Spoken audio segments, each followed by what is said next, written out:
बिस्मिल्लाहिर रहमानिर रहीम। या अय्युहल्लज़ीना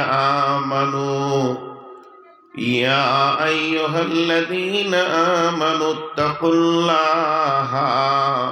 वक़ूलू क़ौलन सदीदा युस्लिह लकुम अअमालुकुम व यगफिर लकुम जुनूबकुम व मन युतिइल्लाहा व रसूलहु फ़क़द फ़ाज़ा फ़ौज़न अज़ीमा। আল্লাহ বলছেন, সুবহানাল্লাহ বিহামদি। কত দামি কথা। আল্লাহ বলছেন, হে ঈমানদারেরা, তোমরা জিভকে কন্ট্রোল করো, জিভকে বেঁধে রাখো। জিভ যেন অতিরিক্ত কথা না বলে। তুমি জিভকে বাঁধবে কি দিয়ে? জিভের বাঁধার ওষুধটা কি? ইত্তাকুল্লাহ, আল্লাহকে ভয় করে তুমি জিভটা বাঁধো। আর ওয়াকুলু কাওলান সাদিদা, তুমি সত্য নরম কথা বলো। যখন তুমি জিভকে কন্ট্রোল করে নেবে, সত্য নরম কথা বলবে, তখন কি হবে? ইসলিহ লাকুম আমালুকুম, যখন তোমার জিভ বাঁধা পড়ে যাবে, তোমার সারা বডিতে যত পার্টস আছে সবাই ভালো আমল করবে, তোমার আমল চেঞ্জ হয়ে যাবে। আর যখনই তোমার আমল চেঞ্জ হয়ে যাবে, তোমার বডি যখন ভালো আমল করবে, ওমাইয়ুতিইল্লাহা ওয়া রাসূলাহু, তোমার জন্য আল্লাহ এবং রসুলের রাস্তাটা আসান হয়ে যাবে। এটাতে তুমি নেমে যাবে, যেহেতু তুমি সত্যবান। ফাকাদ ফাজা ফাওজান আযীমা, তুমি জিভকে কন্ট্রোল করলে সব থেকে বড় কঠিন দিন কিয়ামতে তুমি সেদিন সফল কাম হবি।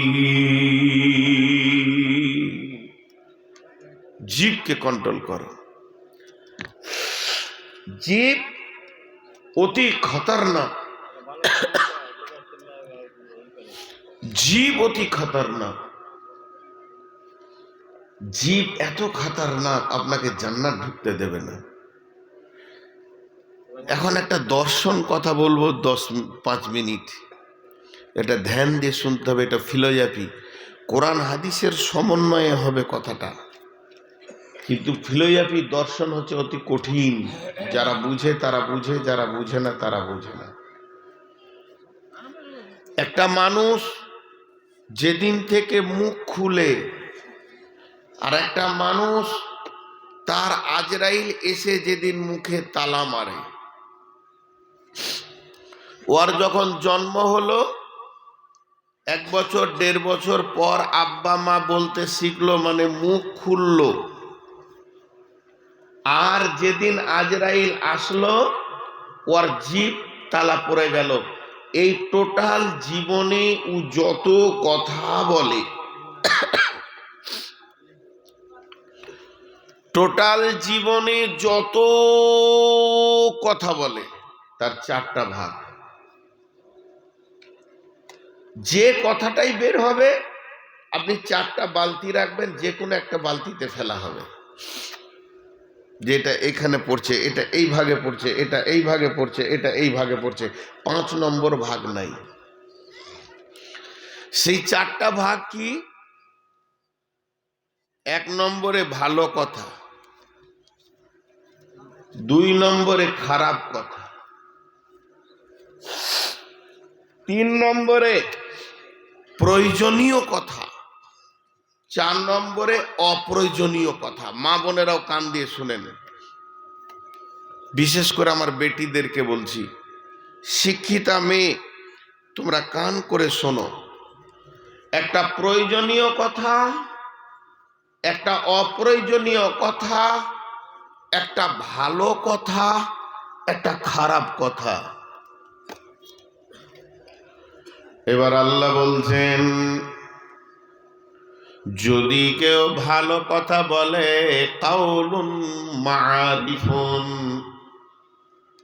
কাউলুন মারিফুন কাসাদাকাতিন, কেউ যদি ভালো কথা বলে প্রত্যেকটা শব্দতে সে সাদাকার নেকি পাবে।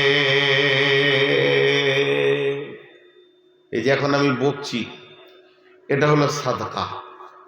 এখানে টাকা দিলেন যেমন নেকি পেলেন, তেমনি একটা ছেলেকে গায়ে হাত দিয়ে বলবেন, ভাই তুমি আর বিড়ি খেও না, নামাজ পড়ো, নেকি পেলেন শব্দে শব্দে।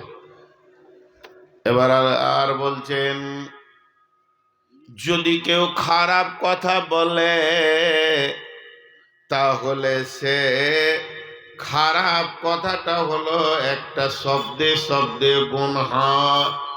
ওই গুনহাটা কেমন, সে একটা বিচন লাগিয়ে দিল, এখানে একটা মিথ্যা কথা বলে দিল, মানে একটা বিচন লেগে গেল।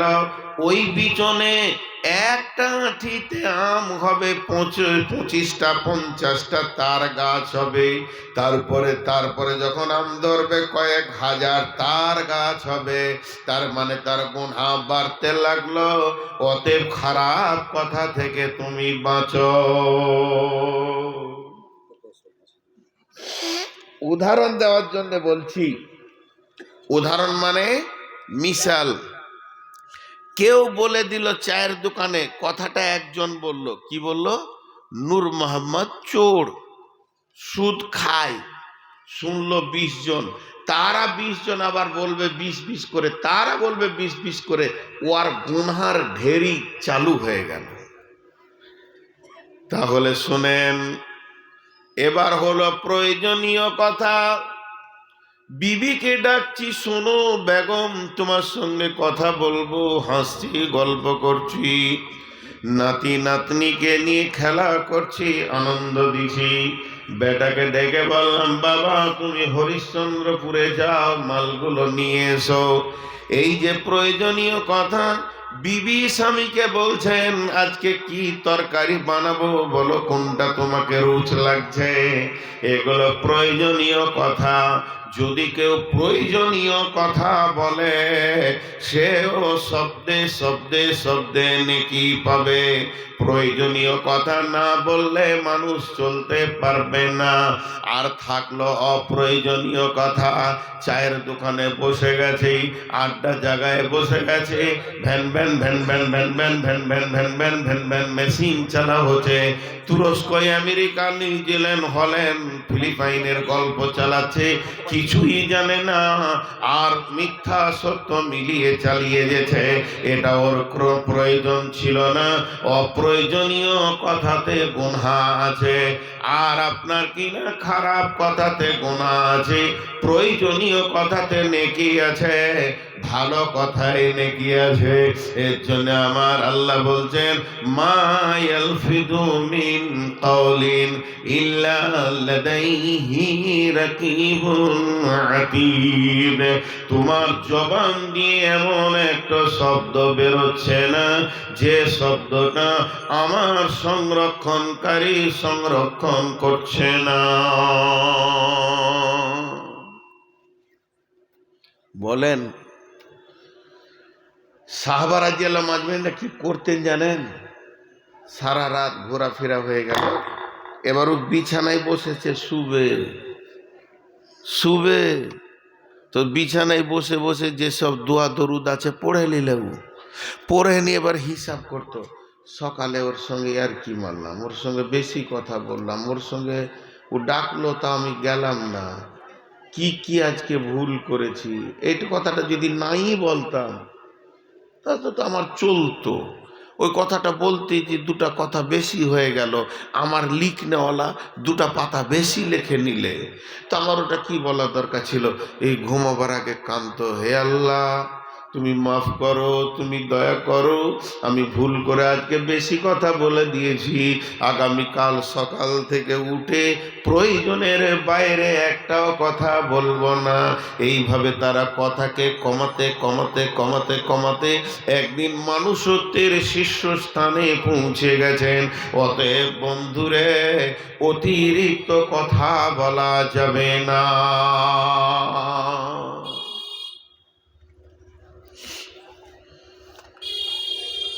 একটা সাইকোলজিস্ট দিব এখন, হিসাবটা মন দিয়ে শুনবেন। হিসাবটা কি?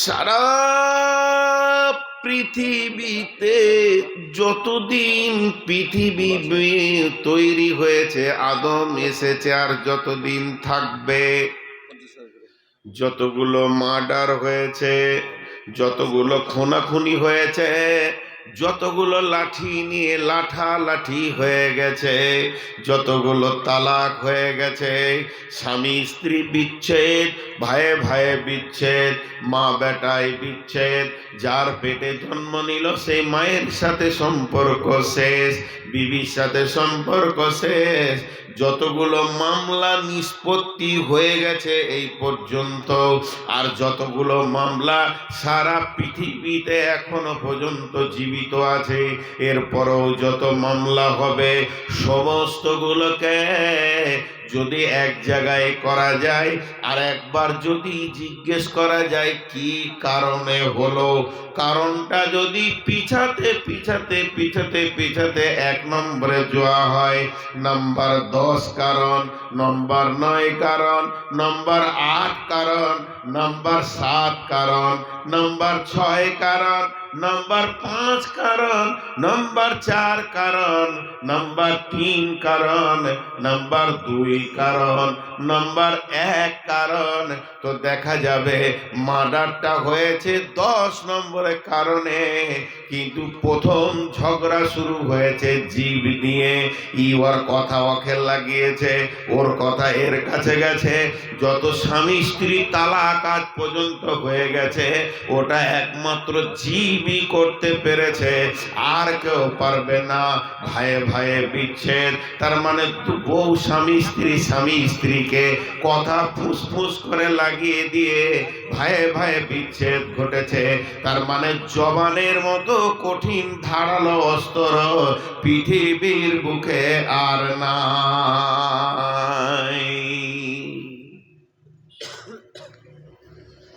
আপনারা বাঁশ কাটেন, ওইটাকে কি বলেন? এরকম দাও, দাও দিয়ে বাঁশ কাটা যাবে, কাঠ কাটা যাবে, দাও দিয়ে গরুর হাড্ডিকে চুরচুর করে দেওয়া যাবে, দাও দিয়ে আরো কত কাজ হবে, কিন্তু দাও দিয়ে মা বেটার সম্পর্ক কাটা যাবে না, স্বামী স্ত্রী সম্পর্ক কাটা যাবে না। পৃথিবীর সব থেকে ধারালো অস্ত্র হচ্ছে জীবের কথা। স্ত্রী এমন কথা বলে দিল স্বামীকে, সকালে উঠে মাকে কথা বলে না। আব্বা যে আব্বা লেখাপড়া শিখিয়ে ইট ভাটাতে কুলিগিরি করে ছেলে আমার কলেজে পড়বে, কত কষ্ট করে টাকা জমা করলো, ছেলে কলেজে পড়লো, কলেজে পড়ে ইঞ্জিনিয়ার হলো, আর ইঞ্জিনিয়ারের চাকরি করতে গিয়ে কুচবিহারে লাভ ম্যারেজ করে নিল। স্বাধীন দেশে স্বাধীন বেরেন ছেলে উচ্চ শিক্ষিত হয়েছে, সেই বউটা এসে এমন কথা বলে দিল, আমার ফ্যামিলিতে তোমার বাপ অচল, একটা মূর্খ রাখাল ইটের ভাটার মালিক কোনোদিন ইঞ্জিনিয়ার আর ডাক্তার বউয়ের পরিবারে থাকতে পারে না। এই কথাটা যে কত বড় অস্ত্র, এমন ধারালো কোপ মেরে দিল, যে বেটাটাকে ইটের ভাটাতে ইট বহন করে ইঞ্জিনিয়ার করেছে, সেই বেটা বাপের লাশ পর্যন্ত দেখতে আসছে না। এটা হলো জবানের ধারালো অস্ত্র দিয়ে কাটা। পৃথিবীর যত কাটা আছে, আমার হাতটাকে দাও দিয়ে কেটে দেন, হাসুয়া দিয়ে কেটে দেন, আর চাকু দিয়ে কেটে দেন, ডাক্তার সেলাই করে দেবে, 6 মাস পরে সব আবার যেমন ছিল হয়ে যাবে। কিন্তু জীব দিয়ে যেটা কাটবে ওটা সারা জীবনেও রিপেয়ার হবে না।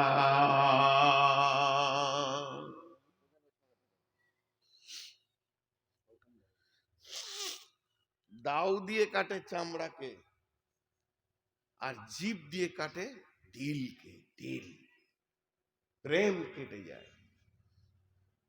আর কত তোদের পায়ে ধরবো রে বাপ, আর কত ধরবো? ওইদিকে দুজন দাঁড়িয়ে আছে, কেউ গিয়ে বসিয়ে দেন, আর না হলে এখান থেকে খসিয়ে দেন। বেয়াদব লোক আর কি।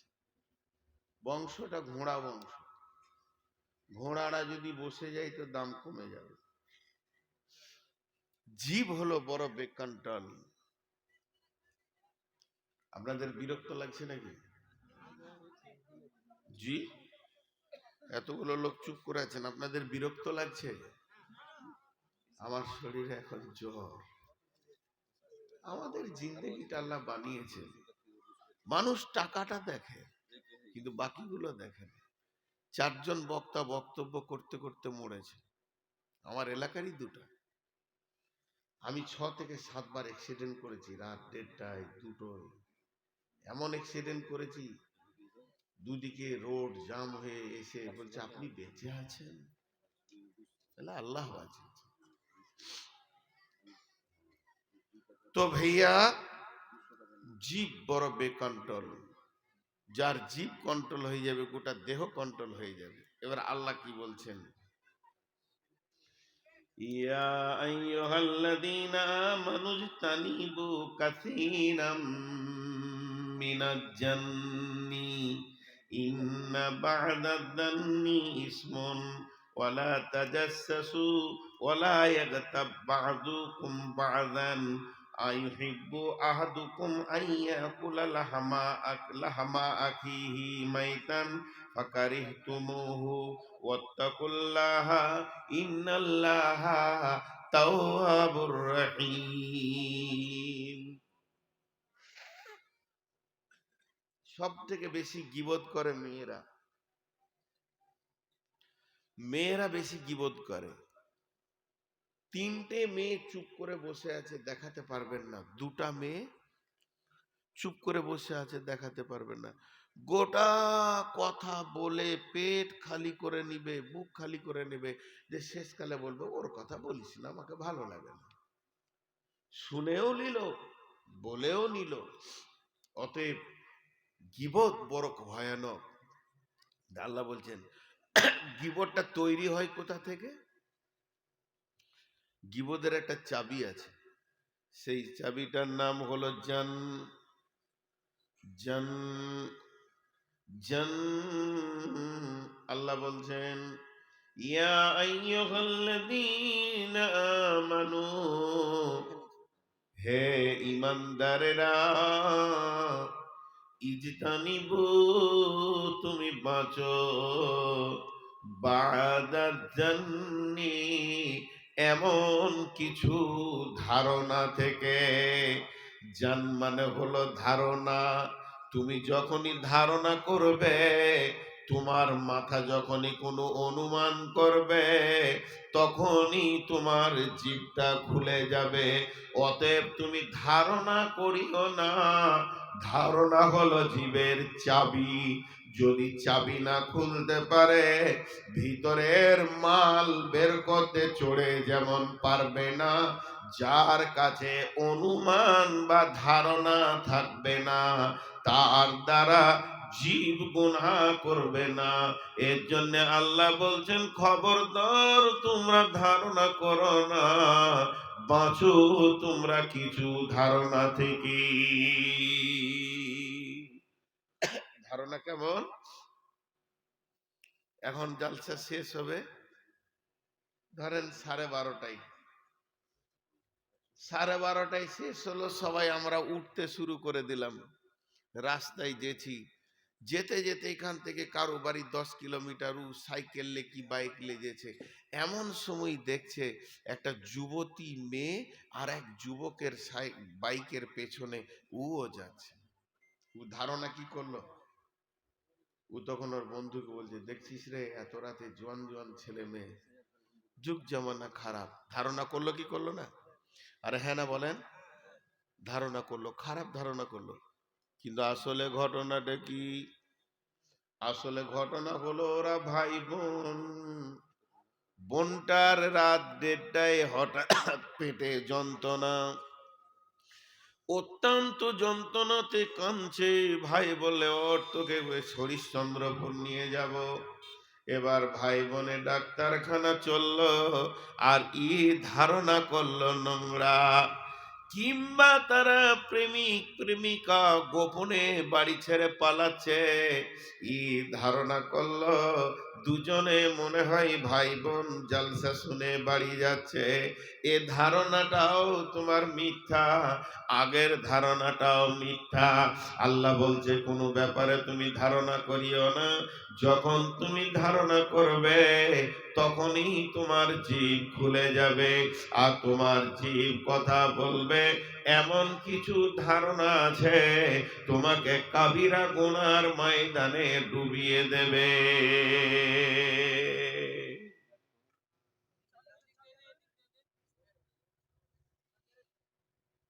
এমন কিছু ধারণা আছে খারাপ। ঘটনা একটি শোনেন। বিশ্বনবী এতেকাফ নিয়েছেন মসজিদে, আর এতেকাফ গুলো হয় চাঁদের মাসের শেষ দিকে।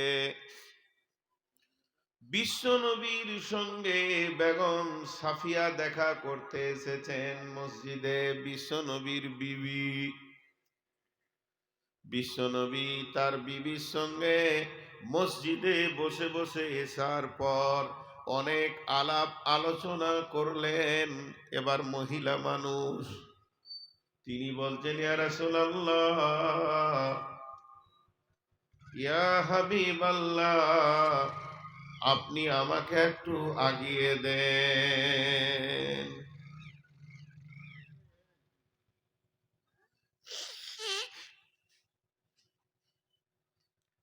জি, এতেকাফ তো হয় চাঁদের শেষ দিকে, আঁধার রাত। আর রাসূলুল্লাহ সাল্লাল্লাহু আলাইহি ওয়াসাল্লাম বিবির সঙ্গে কথা বলতে বলতে একটু রাত বেশি হয়ে গেছে। তখন ওনার স্ত্রী কি বলছেন, যে রাসূলুল্লাহ, আপনি তো এতেকাফ নিয়েছেন, মসজিদ থেকে তো বাড়ি ঢুকবেন না, তবে আপনি রাস্তায় রাস্তায় গিয়ে আমাকে বাড়ির কাছাকাছি করে দেন, আমাকে ভয় লাগছে। নবীজি বললেন, চলো। আমার দিকে অ্যাটেনশন হন না, গাড়িটা সামনে আনা করাবো, ওইদিকে তাকিয়ে আছে না, সবাই লয়। আমার চক্ষু সূক্ষ্ম, গাড়িটাকে এমনি করে দেখছে। আহ, গাড়ি দেখার যদি আফসোস থাকে, একটা চট আর হাত পাকে রুটি নিয়ে যে হাই রোডের ধারে বসবেন, সারা দিন দেখবেন।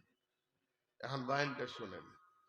এবার বিশ্বনবী যাচ্ছেন ওনার বিবিকে আগাতে। রাত, রাত, রাত মানে আঁধার, রাত মানে, তো এটা মসজিদ, ওই জামে মসজিদের অতটা যাবে কি, আর একটু যাবে। এদিকে রসুল চললেন বিবিকে নিয়ে, আর ওই দিক থেকে দুই বন্ধু সাহাবী গল্প করতে করতে আসছে। দিয়ে রাস্তার মাঝে ক্রস হলো, বিশ্বনবী চলে গেলেন, ওরা এদিকে চলে এলো। যখনই ক্রস হয়ে গেল, আল্লাহ নবী ওনার বিবিকে বললে, দাঁড়াও, তুমি একটু দাঁড়াও। রাসূলুল্লাহ সাল্লাল্লাহু আলাইহি ওয়াসাল্লাম ফিরে এক দু পা এসে বলছে, ওই আল্লাহর বান্দা, ওই কে আছো শোনো। দুইজন কাছে গেলেন। এমন সময় দুইজন কাছে গেলেন, নবীজি বললেন, রে আল্লাহর গোলাম, তোমরা আমার সাথে একটা মহিলাকে দেখতে পেয়েছো। ওই মহিলাটা হলো বেগম সাফিয়া, আমার বিবি। বেগম সাফিয়া আমার বিবি। দিয়ে বলছে, যাও।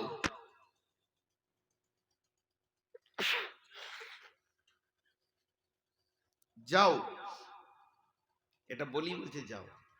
ওরা দুজন কি বলছেন? ইয়া রাসূলুল্লাহ, ইয়া হাবিবাল্লাহ,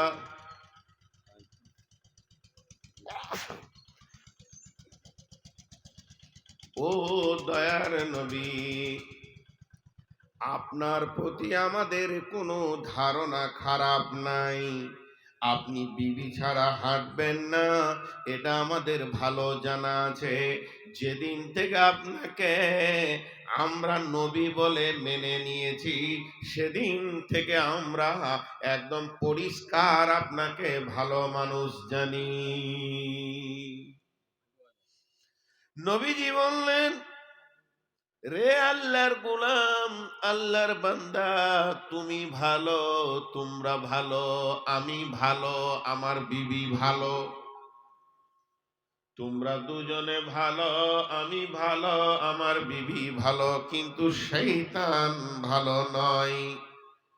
কাফেরেরা দিনরাত আমার বিরুদ্ধে নোংরা নোংরা নোংরা নোংরা কথা তৈরি করছে। যদি কাফের বেঈমান মুশরিকেরা কোথাও বলে ওর ব্যবহার খারাপ, তখন তোমার মনটা একবার বলে দেবে আমিও রাতে মেয়ে ছেলের সঙ্গে দেখেছি। আর এটা যখনই তোমার মনে চলে আসবে, সঙ্গে সঙ্গে তোমার ঈমানটা শেষ হয়ে যাবে। অতএব এটা যেন তোমার মধ্যে ধারণাই না আসে, তার জন্য আমি বানটা দিয়ে দিলাম।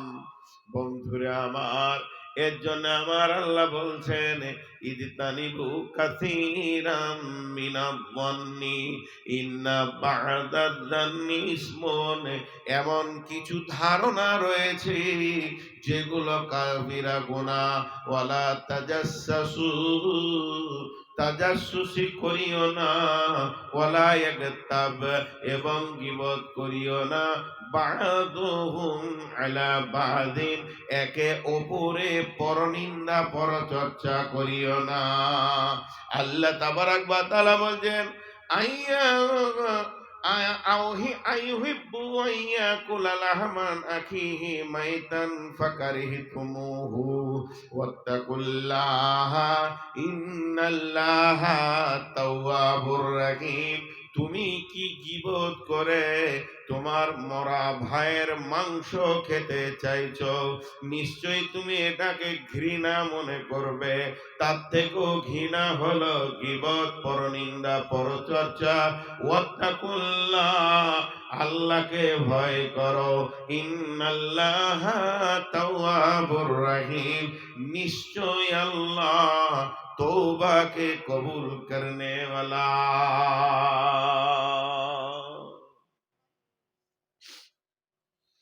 কেন পরের কথা বলবে তুমি? পরের কথা বলা কি দরকার আছে? গীবত করছো। একজন বলছে এই মুখটা, এটা দুটো জিনিস, হয় ফুলদানি না হয় ডাস্টবিন। হয় ফুলদানি না হয় ডাস্টবিন। ফুলদানি হলে ফুল থাকবে, ডাস্টবিন হলে নোংরা জিনিস থাকবে। তুমি এই মুখ দিয়ে ভালো কথা বলবে, তাহলে তোমার মুখটা হবে ফুলদানি। ভালো খাবার খাবে, তাহলে তোমার মুখটা হবে ফুলদানি। আর এই মুখটা দিয়ে যখন তুমি নোংরা নোংরা গালি গালাজ দেবে, তোমার মুখটা হয়ে যাবে ডাস্টবিন। আর যখন এই মুখে তুমি গুটখা জর্দা ভরবে, তোমার মুখটা হয়ে যাবে ডাস্টবিন। এখন তুমি কি করবে করো, তুমি কি করবে করো, তোমার কি করার আছে আর কি বুঝার আছে করো। জি ভাই, আপনাদের গ্রামে কেউ মারা গেছে, এই যে লোকটাকে আপনি লাস্ট দেখেছেন, যার জানাজা সর্বশেষে পড়েছেন, ওর চেহারাটা, ওর দেহটা একবার মনে মনে নিয়ে আসেন। ওই দেহ থেকে যদি টুকরো টুকরো ছোট ছোট বুটি বুটি করে এক প্লেট মাংস দিয়ে আপনাকে চামচে করে দিই, আপনি খেতে পারবেন? তার থেকেও হচ্ছে গীবত খারাপ। কেন গীবত করবে? জিভকে কন্ট্রোল করো, তুমি জান্নাতে চলে যাবে। জিভ বেকন্ট্রোল তো তুমি জাহান্নামে যাবে। আল্লাহ তাবারাক ওয়া তাআলা বলছেন, ওয়াইলুল লিকুল্লি হুমাযাতিল লুমাযা আল্লাযী জামাআ মালান ওয়া আদ্দাদা ইয়াহসাবু আন্না মালাহু আখলাদা। বন্ধুরা আমার, হে আমার বেটির দল ও সোনামানিক বোনেরা, ধ্যান দিয়ে শুনেন, আল্লাহ চারটা গুনার কথা বলছেন এখানে। অয়েল নামে একটা জাহান্নাম আছে, সেই জাহান্নামটার নাম নিয়ে আল্লাহ বলছেন, ওই জাহান্নামে চার গুনাহওয়ালারা থাকবে। ওয়াইলুল লিকুল্লি হুমাযাতিল লুমাযা, যারা মানুষের পেছনে কথা বলে মানুষকে কষ্ট দেয়, আবার সামনে সামনে অপমান করো, মানুষকে কষ্ট দেয়। ওয়াইলুল লিকুল্লি হুমাযাতিল লুমাযা, যারা মানুষের পেছনে কথা বলে, আমি নাই আর নূর মোহাম্মদের বিরুদ্ধে কথা শুরু হয়ে গেল, এগুলো যখন আমি শুনবো আমার কষ্ট হবে, মনে হবে না পৃথিবীতে বেঁচে থাকি, এত কথা শুনবো কেন?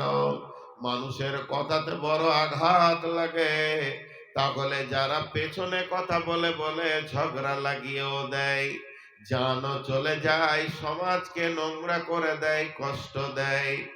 আবার কিছু লোক আছে সমাজ বোঝে না, একবারে সামনাসামনি অপমান করে।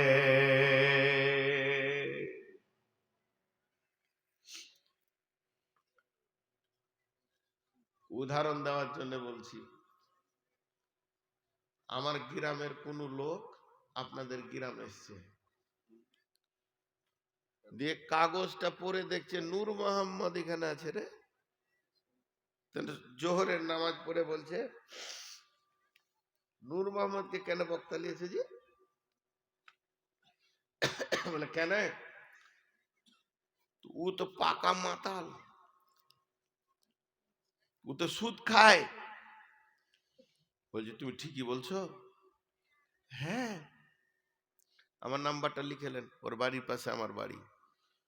ও যেদিন জালসায় আসবে, খালি আপনি বলবেন যে ও খায় না বলেছে, ফোনটা ধরিয়ে দেবেন। আমার কাছেই 20,000 খেয়েছে ও 10 দিন আগে।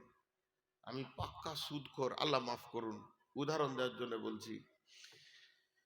এখন এইটা গোটা গায়ে প্রচার হয়ে গেছে, কমিটির ভিতরে সবাই ফুসফাস ফুসফাস। আরে সুদারু আমাদের প্রধান বক্তা রে। তো গায়ে দুটো দল হয়েছে, একটা যুবক বলছে ওকে খালি আসতে দে। তারপরে দেখছি, আমি গাড়ি থেকে যেই নেমেছি ভিড় লেগে গেছে, ছেলে পেলে সালাম আলাইকুম সালাম আলাইকুম। ও গিয়ে বলছে, এই সুদারু এলি, তুই বল যে আমি সুদ খাই না, তোর চাচাতো ভাইয়ের নাম্বার। সামনে সামনে, কিন্তু আমি সুদ খাই, সত্যি খাই। তো আমি সামনে সামনে অপমান হয়ে গেলাম।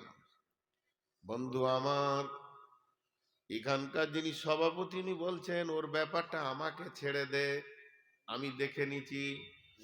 নিয়ে আমার কোনো যুবককে আমার কাছে যেতে দিল না, উনি ডেকে নিয়ে গিয়ে মসজিদের ইমামের রুমের ভিতরে নিয়ে গেল। ইমামের রুমের ভিতরে নিয়ে গিয়ে দরজাটা লাগিয়ে দিয়ে বলছে, ভাই নূর মোহাম্মদ, তুমি একটা পাকা সুদখোর, আমরা খবর পেয়েছি, তুমি ওটা ছেড়ে দাও। আমাকে আমার কথাটা শোনালো, সমাজকে অপমান করতে দিল না। তাহলে এই লোকটার লাভ কি হবে? যে আমার ইজ্জতকে বাঁচালো, যে আমি বিদেশি ইজ্জতকে বাঁচালো, এই লোকটার জিন্দেগির ফায়দাটা কেমন হবে? কঠিন কিয়ামতের দিনে ওর গুনাহগুলো আল্লাহ কাউকে দেখাবেন না, সম্মানের সঙ্গে মাফ করে দেবেন। আর যে লোকটা আমাকে সামনে সামনে বলেছে অথচ হক কথা সামনে বলা যাবে না, যেটাতে মানুষ কষ্ট পাবে ওকে ওর সামনে বলো, হাজার কষ্ট পেলেও, কিন্তু সমাজের ভিতরে তুমি অপমান করতে পারো না। এর জন্য আল্লাহ বলছেন ওয়াইলুল লিকুল্লি হুমাযাতিল লুমাজা, তোমার জন্য লেলিহান আগুন দাও দাও করে জ্বলছে। তুমি কতজনকে পেছনে কথা বলে বলে সমাজকে ঝগড়া লাগিয়ে সমাজের ভিতরে অশান্তি করেছ, এমনকি কিছু লোককে সামনাসামনি কথা বলেও তাকে তুমি কষ্ট দিয়েছ। অতএব তোমার জন্য অয়েল জাহান্নাম অপেক্ষা করছি।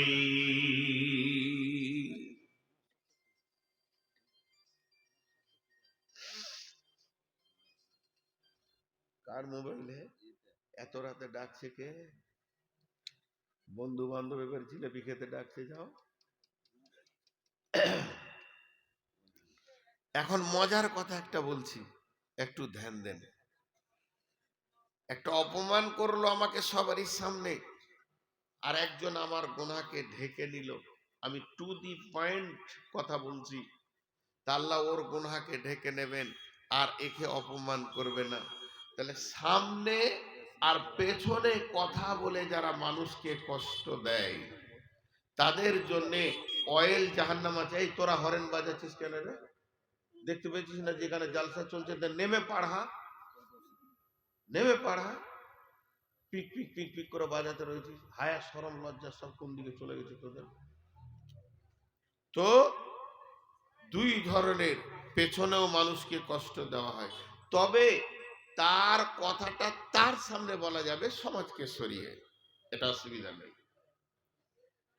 আল্লাহ তাবারাক ওয়া তাআলা বলছেন আল্লাযী জামাআ মালাও ওয়া আদ্দাদা ইয়াহসাবু আন্না মালাহু আখলাদা। রব্বুল আলামিন বলছেন চারটা গুনার কথা বলছেন, এবার সিরিয়াল দিয়ে গুনেলেন।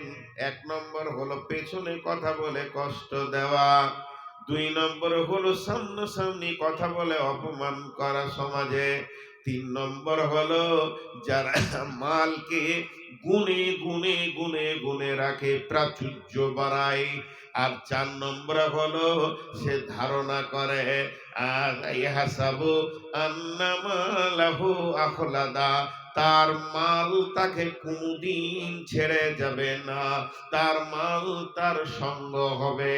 অথচ আল্লাহ রসুল বলছেন ওয়ান আনাস রাদিয়াল্লাহু তাআলা আনহু قال قال رسول الله صلى الله عليه وسلم اتباع الميت ثلاثة فيرجعان اثنان ويبقى معه واحد فيرجعان أهله ماله ويبقى معه واحد عمله। আল্লাহর নবী বলছেন যখন মানুষ মরে যায় সঙ্গে তিনটে জিনিস যায়, কিছু মাল যায়, আত্মীয় স্বজন যায়, আর তার জীবনের আমলটা কবর পর্যন্ত যায়। যখন তাকে কবর দেয়া হয় দুইজন ফিরে চলে আসে, আহাল আর মাল, কবরের সঙ্গে থেকে যায় আমল। কতজনে এসে স্নেহ মমতায় ডাকিবে নামটি ধরে, কত বন্ধুর স্মৃতির অশ্রু ঝরিবে তোমার পরে, সারা নাহি পে ফিরে যাবে তারা আমাকে পেছনে রেখে, তুমি হাসিবে সবার কাঁদায়া সবার অশ্রু মেখে। ধরণীর বুকে যত আশা আর চিনু সম্পদ যত, তোমারই মাটিতে মিশায়া যাবে হায় আমার দেহের মতো। একটি সকাল একটি বিকাল কাটেনি যাদের ছাড়া, ভাবিতে পারিনি কেমন এতে হায় পর হয়ে যাবে আজ তারা। যেমনি একা একই আসিনু ভবে একা একই যাব, বিদায় কালে পথের সাথী কোথায় গো পাব। তুমি মোর সাথী চিরজনমের অগ কবর গাহের মাটি। দুনিয়ার সব মায়ার পেছনে তোমারে জেনেছি খাঁটি। তুমি পেতে দেবে হাই, তুমি পেতে দেবে হাই ধুলির আসন, জানাবে আদর কত তোমারই মাটিতে ঘুমায়ে পড়িব চিরজনমের মতো। রবে না সেদিন পিতার আদর মাতার স্নেহের কল, বন্ধু স্বজনে ব্যথা অনুভূতি শিশুদের কলরল। প্রিয়তমা আর দেবে না মুখে সোহাগ মাখা চুম, ঘুমানোর পালা আসিবে যেদিন নিরালা নিঝুম। অগ কবর গাহের মাটি দুনিয়ার সব মায়ার পেছনে তোমারে জেনেছি খাঁটি। বিবি থাকবে না, সন্তান থাকবে না, সন্ততি থাকবে না, বেটা থাকবে না, বউ নাতি পোতা